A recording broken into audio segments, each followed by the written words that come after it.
आपल्याला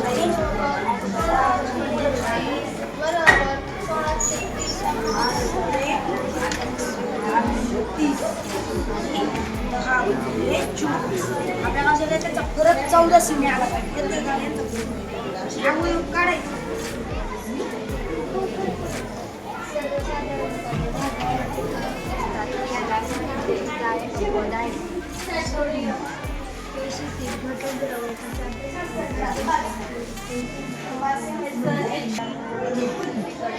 नमस्कार, ही आहे आमची वाबळेवाडीची शाळा आणि वाबळेवाडीच्या शाळेमध्ये इयत्ता 8वीचे हे आहेत आमचे स्मार्ट गट. तर शिष्यवृत्तीच्या आणि NMMSच्या अध्यापन करताना आम्ही एक अनोखा उपक्रम राबवला, तो म्हणजे गटपद्धती. या गटपद्धतीमध्ये 5 विद्यार्थी साधारणतः गटामध्ये असतात. एक गटप्रमुख असतो, त्याच्या जोडीला एक उपगटप्रमुख असतो आणि हे आपल्या मित्रमैत्रिणींचे प्रश्न सोडवण्याला एकमेकांना मदत करतात.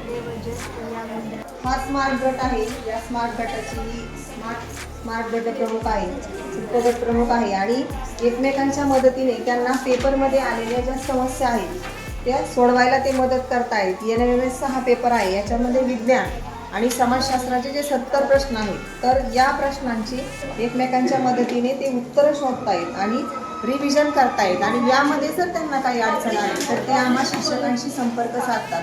या गटपद्धतीचा आणखी एक फायदा आहे की प्रत्येक मुलगा शिक्षकाला प्रश्न विचारायला येईलच असं नाही, परंतु प्रत्येकजण आपल्या मित्राला किंवा मैत्रिणीला प्रश्न विचारायला संकोचत नाही आणि त्यामुळं प्रत्येकाचे जे शंका समाधान आहे ते व्यवस्थितरित्या होतं आणि याचा उपयोग शिष्यवृत्तीच्या अध्यापनामध्ये आणि अध्ययनामध्ये विद्यार्थ्यांना खूप चांगल्या प्रकारे होतात. या स्मार्ट गटामध्ये विद्यार्थ्यांना आलेल्या ज्या गणिताच्या अडचणी आहेत, तर गटप्रमुख त्यांना ते गणित समजावून देत आहे आणि जर गटप्रमुखाला एखादं उदाहरण आणलं तर त्याला उपगटप्रमुख हा मदत करण्यासाठी असतो. अशा पद्धतीनं प्रत्येक शंकांचं निरसन या ठिकाणी होत असतं. वर्गमुळात 45 5 आणि वर्गमुळात 9/16.